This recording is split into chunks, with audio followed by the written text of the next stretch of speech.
Bonsoir Estelle, Bonsoir ravi Mohamed. de vous retrouver. Christophe Chassol, donc à l'affiche du festival Villette Sonic, coup d'envoi ce lundi 2 juin à Paris. Oui, Christophe Chassol est un pianiste inclassable. Ce Français originaire des Antilles compose en s'inspirant de ses voyages. Ici l'Inde, il est aussi allé en Nouvelle-Orléans. Il rapporte des images, des sons, des ambiances et il recrée un univers sonore, jazzy. Et cette fois, il nous revient de Martinique, une terre qu'il connaît bien.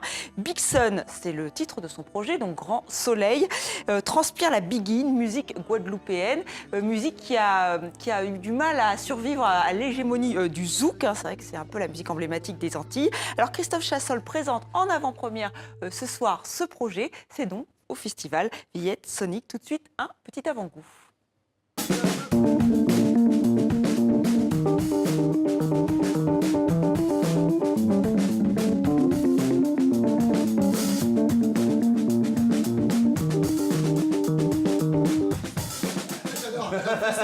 Ah c'est cool, j'avais pas du tout imaginé ça encore.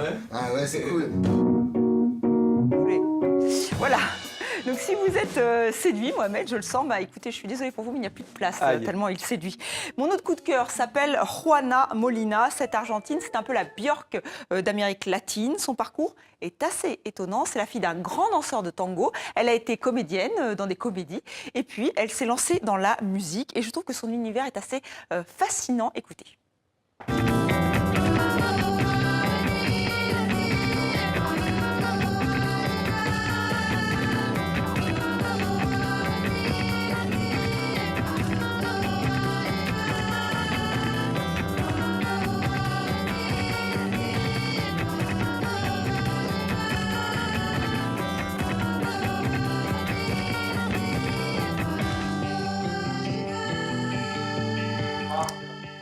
Voilà, c'est jusqu'au 8 juin à Paris. 8 juin, c'est noté. Estelle, maintenant, le nouveau roi du polar, il est français, Michel Bussy. Son dernier livre, N'oubliez jamais, Estelle, vient de paraître aux éditions de Presse de la Cité. Alors, c'est l'écrivain surprise, Michel Bussy, le régional de l'étape, oui j'ose. Il est natif de Normandie, professeur de géographie le jour et écrivain le soir. Le bouche à oreille aidant, il a reçu le prix du roman populaire 2012, le prix du meilleur polar francophone, toujours en 2012. Résultat, il se place aujourd'hui, tenez-vous bien, dans le top 10 des meilleures ventes en France et il est traduit dans plusieurs pays. Auteur populaire, je le disais, donc il a il a beaucoup de critiques. On trouve que son style est simple. Alors c'est vrai que son style est simple, mais c'est efficace. Et le secret de son succès, ce sont ses intrigues tordues à souhait, parfois tirées par les cheveux. Michel Bussy sait nous tenir en haleine. N'oubliez jamais est plutôt réussi. Je vous assure que je n'ai pas pu décrocher. Je voulais savoir la fin. Alors, toutes ces histoires se déroulent en Normandie. Ici, Yport, le jeune Jamal, sportif de haut niveau, va se retrouver accusé de meurtre, paranoïa ou machination. Le suspense reste entier. Nous avons rencontré Michel Bussy lors de son passage à Paris. Ça devient un jeu avec mes enfants, quoi. Quand on va dans un coin en vacances, voilà, ils cherchent mes livres. C'est très amusant. Puis on rentre ici, puis voilà, on voit même en plus coup de cœur de la librairie. Donc voilà, c'est presque irréel, ouais. Vous croisez au bord d'une falaise une jolie fille, ne lui tendez pas la main. On pourrait croire que vous l'avez poussée.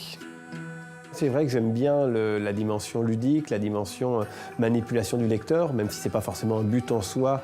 Donc je préfère beaucoup que les lecteurs me disent « j'ai ri, j'ai pleuré, je me suis creusé la tête voilà, j'ai aimé ces personnages. Donc j'ai aucune ambition autre que d'écrire des histoires et de faire passer des émotions aux lecteurs. J'apercevais l'aiguille d'Étretat droit devant moi. Elle ressemblait à un morceau de puzzle détaché de la falaise. J'aime bien cette idée d'être quelque part un peu un ambassadeur de la Normandie et que comme mes livres sont traduits un peu partout dans le monde, bah voilà, qu'il y a des gens du monde entier qui vont découvrir Dieppe à travers un avion sans aile ou Giverny à travers Nymphéa Noir. Oui, c'est assez flatteur. Qui désormais pourrait me croire? Qui pourrait encore parier sur mon innocence? Personne. Personne sauf vous. Merci Estelle. À demain. À demain.